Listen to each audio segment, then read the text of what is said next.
Right,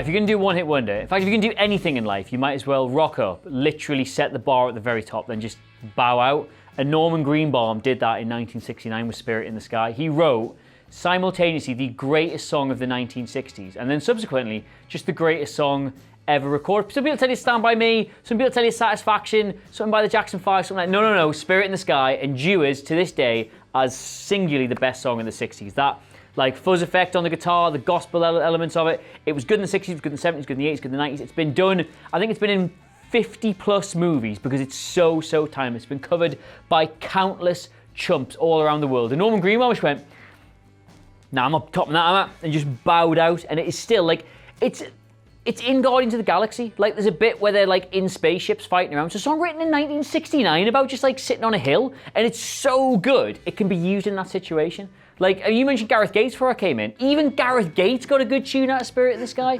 It's come to be the best one-hit wonder because it defines the pure essence of a one-hit wonder. I know this song inside and out. I have seen it in countless films. I think it's brilliant. I request it when I go to certain club nights. I had to Google who did it, right? I love that song, but I had to Google Norman Greenbaum to find out about him before I came and did this video because the song endures so much above him and above everything else, and it's just, there is no better example of a one-hit wonder and no better example of a song.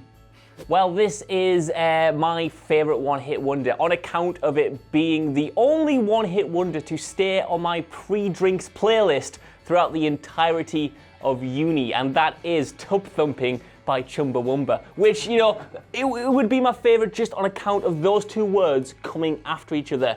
Tubthumping by Chumbawamba. It is excellent. It is kind of like the ultimate night out song. It's got that great hook, you know, I get knocked down, but I get up again. You're never gonna keep me down, I get knocked down. But then it goes into like these weird verses as well, you know, he's listing off, you take the cider drink, you take the lager drink, you take the vodka drink, you take the...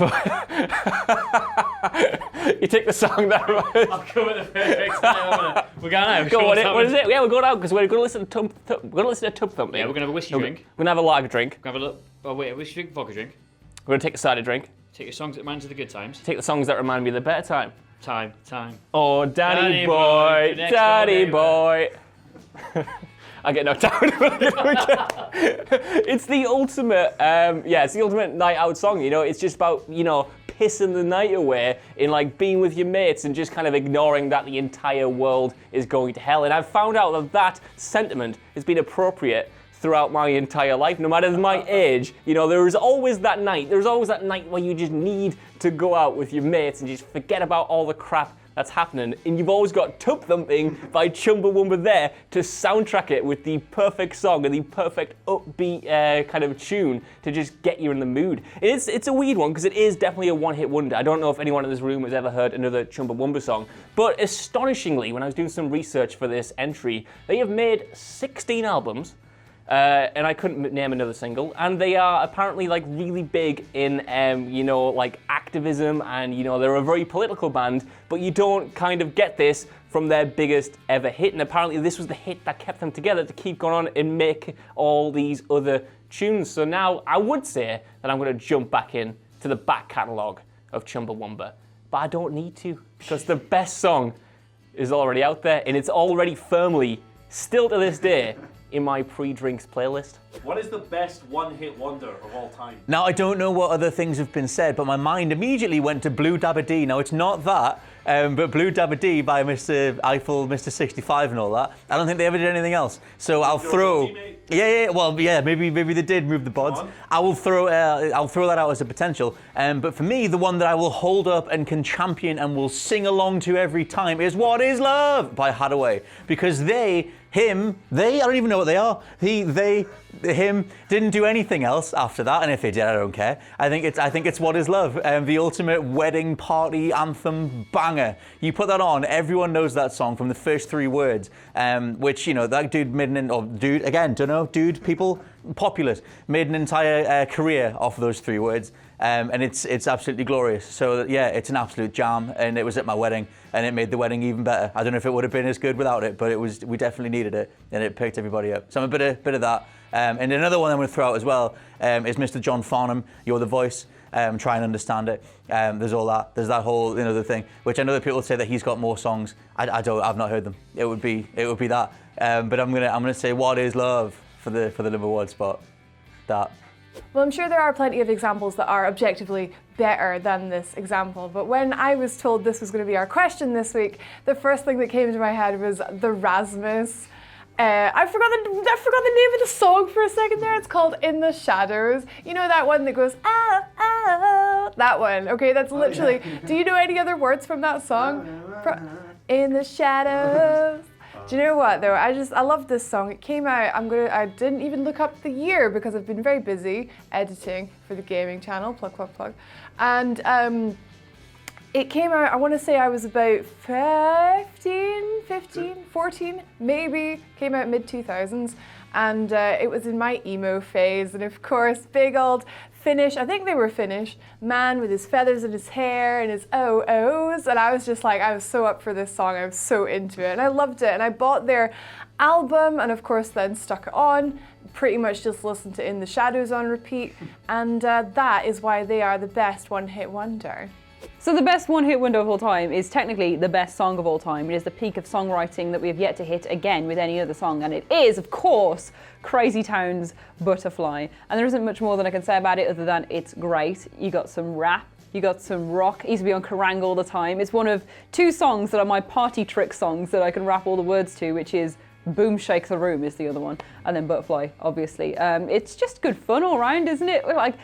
It's just good fun, little bit grotty. The video is just of him like singing in a field with his little star like tattoos flying away and a sexy woman being like, "Ooh, I'm a little butterfly." I just love it. I just think it's good banter, high banter, and from an era where that sort of pop punk was strong. And I reminisce for it. I have a high nostalgia for it. But yeah, Butterfly by Crazy Town definitely is just an absolute banger of a song. Whatever anyone else has said, I don't care. Butterfly is definitely the best one. So I've picked the best one-hit wonder of all time based primarily on influence and impact rather than just my general enjoyment of the song. I was between two songs in this regard. The first one was Rapper's Delight by the Sugar Hill Gang. Absolutely pivotal in 1979 in raising hip-hop out of dance clubs and into this thing where it was not just about getting a DJ, getting a couple of MCs and having a big old party at the end of the week with all your pals, turning it into an actual commodity. Here's this song, it's really catchy, blah, blah, blah, it's really influential. But one of the problems with that song is that one of the members, I believe his name was Big Bank Hank, they don't make rap names like they used to, stole some lyrics. So I'm not going to give that any more credit. My final answer for this, therefore, is The Message by Grandmaster Flash and the Furious Five. It's something that has been sampled to hell.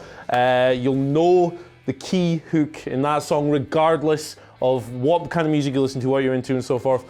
It came out in 1982 and it was pivotal as well in the genre of hip-hop because it took the focus away from the DJ, away from the producer, away from everything else that was going on, and put it solely on the MC. And today, when you talk about rap, when you talk about hip-hop, by far the most famous figures in the game are the rappers. Guys like, you're not talking about DJ Premier if you're like a mainstream hip-hop fan. You're not talking about Just Blaze. You're not talking about Metro Boomin if you want one for the kids. You're talking about Jay-Z, and you're talking about Lil Wayne, and you're talking about the guy at the front of it. They started that, Grandmaster Flash started that conversation with this song. It's one of the most influential hip-hop songs of all time. Unlike a lot of hip-hop songs from that era, it still holds up today as well, which is very rare, and it's a banger as well, so yeah. It's a proper slapper. It slaps like a fish. The best one-hit wonder of all time is Bran Van 3000's Drinking in LA, because of course it is. For starters, listen to the name of the song, Drinking in LA. Who the hell doesn't want to do that? It's fantastic. But honestly, I tried to find another song they'd done. I'm sure you've got one. I'm sure you have. If you're watching Bran Van, which of course you are, let us know. Bran Van, you must be like Bran Van 4000 by now, I would imagine. But Drinking in LA, honestly, is one of those songs, man, when that comes on, hi, my name is Stereo Mike, and it first drops in, and all of that little preamble is brilliant. But the reason I do enjoy it, the more that I've listened to it over the years, initially, as a kid, it was probably just because it was just a great song. It was catchy, the tune's pretty good. But over the years, I've come to appreciate the actual story that's in the song, because it's all about they're working on a movie Yeah, right. They're actually just out there wasting time in LA. This guy's moved across. They're talking about trying to come up with how they're going to break into the industry, but they don't because they're too busy just liaising around, doing whatever they want to do. Liaising. It's all the same at this time in the afternoon. Just doing whatever they want. Drinking in LA, having a bloody good time. And who the hell doesn't want to do that? Because that is, to be honest, that's what I'm achieving. That's what I hope to achieve in this job. And I'll eventually just migrate across to LA and listen to it. But seriously though, if you haven't heard that song, or if you don't know what I'm talking about, just Google Brian Van 3000, Drinking in LA, and you are welcome.